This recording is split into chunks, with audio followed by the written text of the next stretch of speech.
Hey, with your evening story channel, I post new interesting stories every day. Subscribe and click the bell to not miss it. Lisa woke up in a wonderful mood.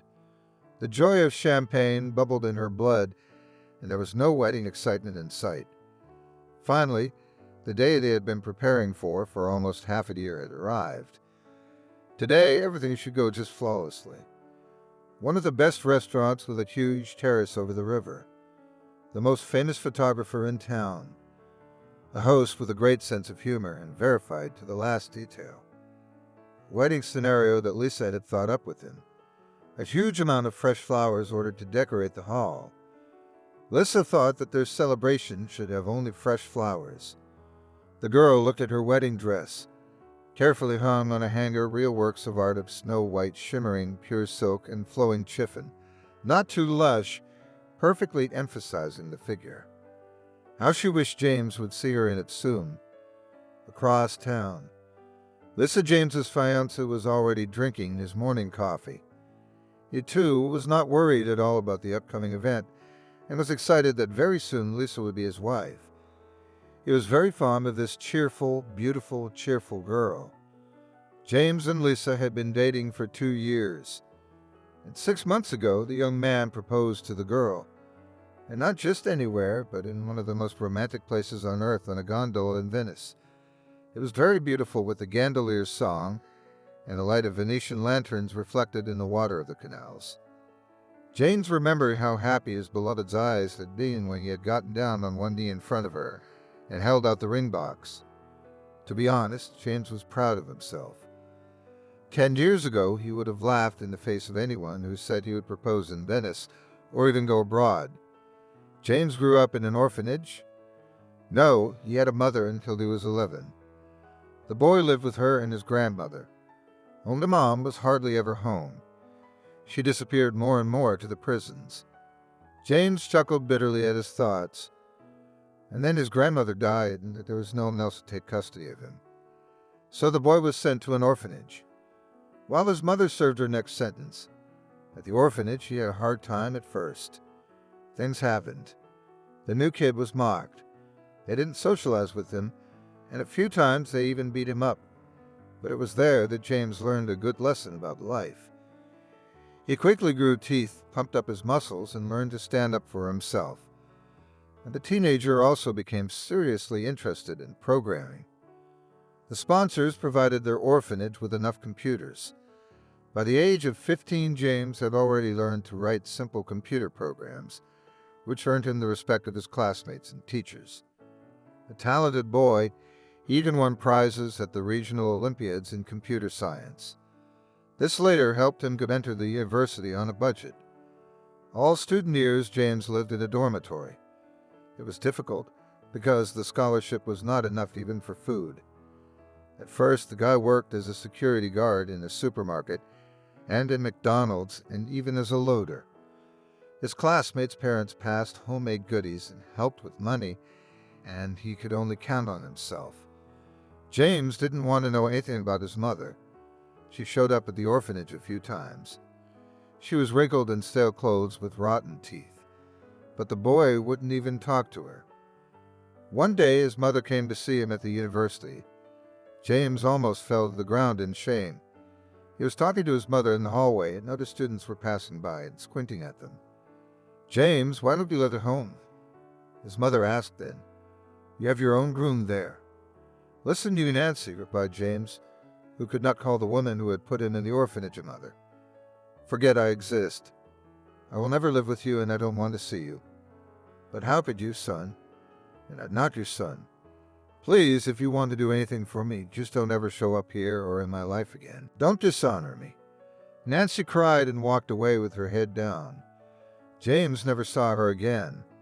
He told everyone that his mother was dead. Even Lisa didn't know the truth. At the last courses of the institute, James was already selling his programs and earning good money. After graduating, the young man got a job in a large American company. In 10 years, James rose to the position of director of the department. He bought a good apartment, changed several cars. He traveled to a dozen countries. And when he met and fell in love with Lisa, he felt really happy. James skillfully tied his tie and looked at himself in the mirror. Well, everything is perfect. Here comes his friend and witness on the phone. So the car is downstairs, and it's time to go get the bride. Today is the long-awaited wedding, and tomorrow he and his young wife will fly for 2 weeks on a wedding trip to the Maldives. This gift was made to them by Lisa Benjamin's father. The future father-in-law in general very well treated James and constantly offered the young his help. Even wanted to buy him a house in a new cottage village. Benjamin could afford it. He owned the largest agricultural holding in the region. But James refused the house. After all, he was used to achieving everything on his own. And then came the most exciting moment. James stood under an archway of fragrant roses and felt his heart beating hard. Lisa was walking towards him, holding her father's hand. How beautiful she looked in her bridal gown. James gently took his beloved's hand, and they said the most important words to each other. For better or for worse, for richer or poorer. The bride and groom exchanged rings, kissed each other, and to the sound of Mendelssohn's March went to a large gazebo, where a buffet was waiting for all the invitees. Now the guests were to congratulate the young people, and a little later the festive banquet would begin. Lisa was over the moon. Everything was going even better than she had expected. Even the weather was beautiful. Warm, not hot, and a light, pleasant breeze was blowing. The girl admired the elegantly served tables, snow-white tablecloths, bouquets of peach roses in transparent vases, a huge selection of appetizers, a pyramid of champagne glasses. Suddenly, loud voices were heard near the entrance to the gazebo. The girl saw that the restaurant administrator was arguing with some woman who wanted to enter the gazebo. She was surprised. There shouldn't be outsiders here since they rented the whole restaurant. "James, what is it?" asked Lisa to her husband, turning to James. She was surprised to see how pale he looked. His lips were twitching. "I'll take care of it," he answered and walked quickly to the entrance of the gazebo. James was simply dumbfounded. Of course, he recognized his mother.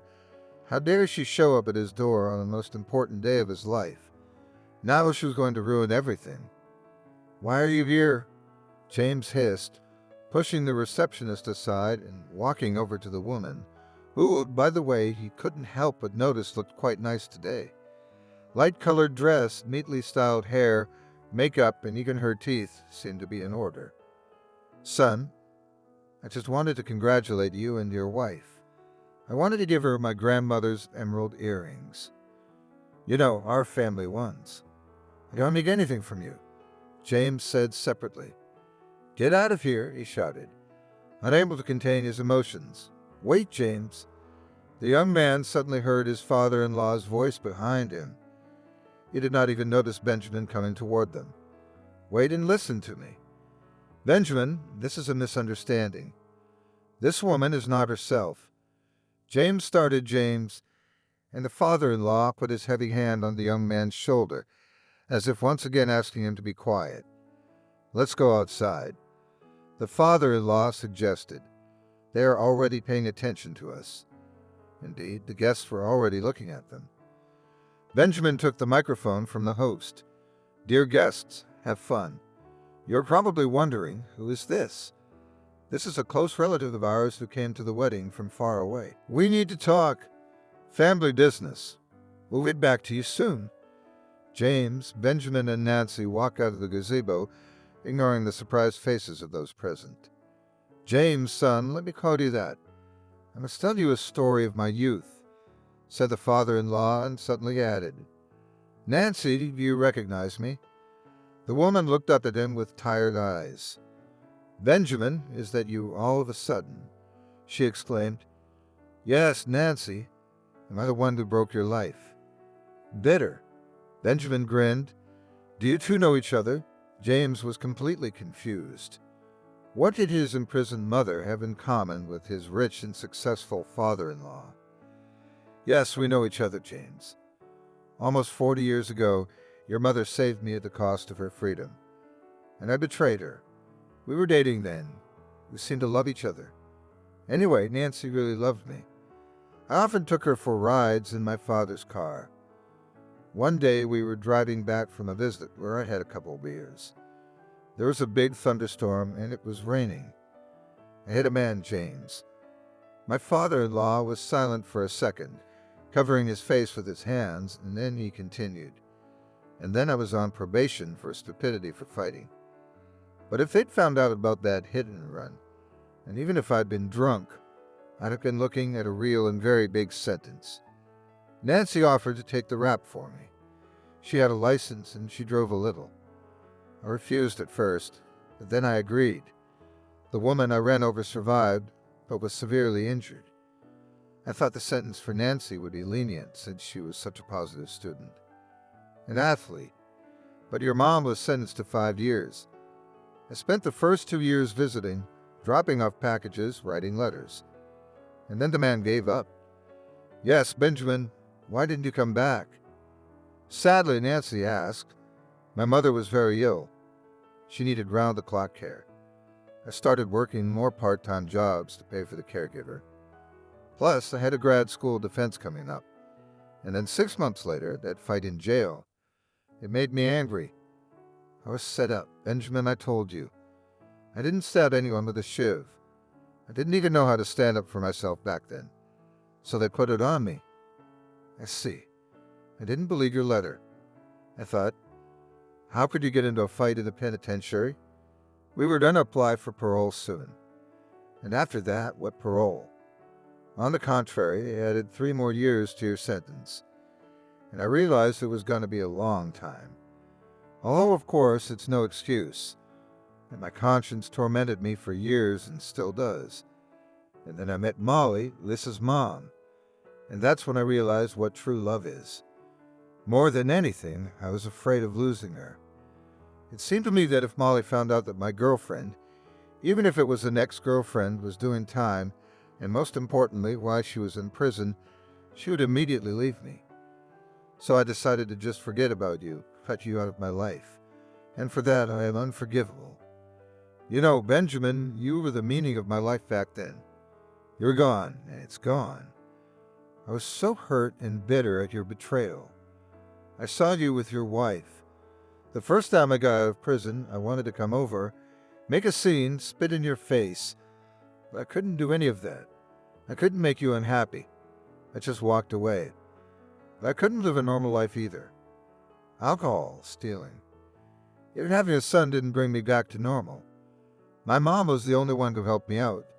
She suffered a lot with me. So, son, you have the right to hate me.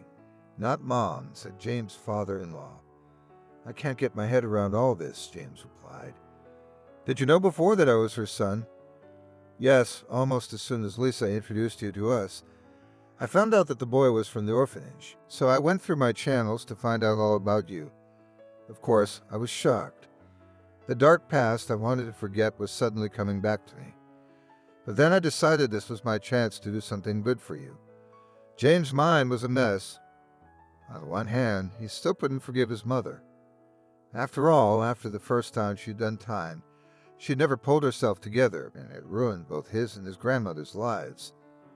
On the other hand, he even admired the act of a woman who took on the guilt of a loved one. Could he do such a thing for Lisa? Yes, he could probably do anything to make sure she didn't suffer. The father-in-law was a despicable thing to do. How to communicate with him now? James didn't know. But most importantly, he had a wedding today and he wasn't going to ruin it and upset Lisa. Look, I'm not thinking straight right now, but Lisa's happiness is the most important thing to me. She's been preparing so much for this day. Please, let's go back to the guests. We'll have time to talk about this later. James, but your mother is coming with us, said Benjamin. I'll seat her at the banquet at our table. Molly, I'll tell the truth later. It's about time. Nancy looked at her son pleadingly. Son, don't be ashamed of me. I've had a normal job for about 5 years now. I'm a store clerk. I live with a very nice man. He owns this store. He helped me, believed in me. I would have come to you before, but I didn't want to bother you. And then I heard about the wedding. I could not come. I'll just sit here and admire you for a while, then I'll go, son. Take these earrings from your grandmother. She always said they'd be for James's wife, so I kept them myself. You mean you'll give them to Lisa yourself? Replied James. Everybody, let's go celebrate. James turned away and did not have time to see how happy the mother's face flashed with happiness. 2 years later, the young mother and her newborn son were taken from the hospital by the whole family. James, Lisa's parents, and Nancy and her husband. The delight of the happy grandparents was unbelievable. Looking at this happy family from the outside, no one would have thought that they had terrible resentments and problems in the past. Nancy never held a grudge against Benjamin. James was eventually able to forgive both his mother and father-in-law. Except he never got around to calling Nancy Mom. He just couldn't pronounce the word, that's all. James used to call his mother by her first name. And now, when he saw the woman bent over the envelope with her grandson, James suddenly said, Mom, look, does he have a mole under his left eye like you do? Nancy could not hold back the tears. Thank you, son, she said, and hugged James tightly.